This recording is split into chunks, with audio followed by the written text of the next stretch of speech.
Cinema করেছি, সিনেমার দিনেই আসলে ভালোবাসা দিবস ওখানে সকালে স্টার্ট হয়েছে।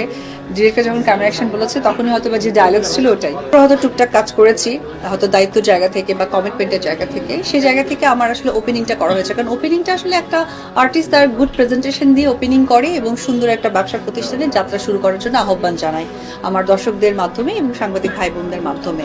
তো এটা আমি এত বেশি সংখ্যক করেছি, আমাকেও সকলে চেয়েছে, আমি করেছি। কিন্তু একটা মহল যেটা হয়েছিল যে আমাকে স্ট্রিক্টলি বলতো যে ফিতা কাটা নায়িকা অপু বিশ্বাসের সাথে। তো বিষয়টা আমি কখনোই দুঃখের সাথে দেখিনি, আমি এই কারণেও দেখিনি কারণ it's part of my job.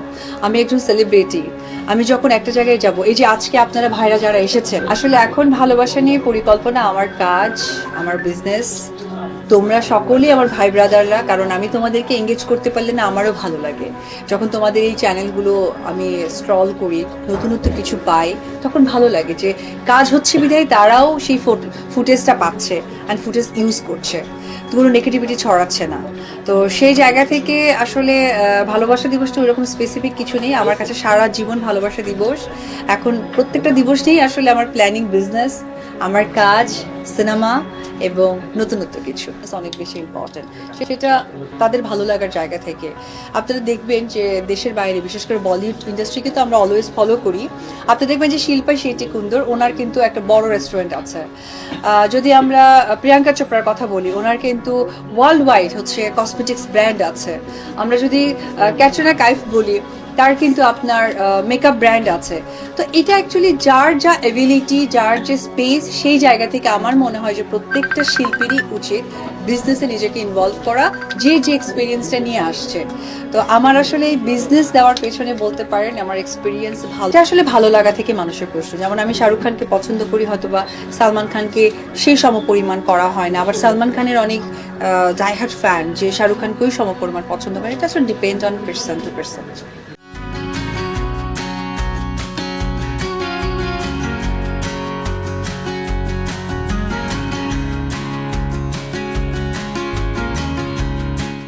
যখন আমি কোটি টাকার কাবিন করেছি সেই দিনের অপু বিশ্বাস, আজকে 2026-এর অপু বিশ্বাস, কখনোই আমার গ্ল্যামার, আমার কাজ আপনারা কিন্তু মেলাতে পারবেন না। চেঞ্জেস আসবে এবং এই বিনোদন জগৎটা হচ্ছে প্রতিনিয়তই মানুষ নতুনত্ব দেখতে চায়, নতুনত্ব পছন্দ করে। অবশ্যই একটা সময় যেমন ঘটেনি, কারণ আমি যেদিন থেকে ইন্ডাস্ট্রিতে এসেছি সেদিন আসলে এই প্রত্যেকটা ডেটগুলো আসলে খুব কাউন্টিং থাকে।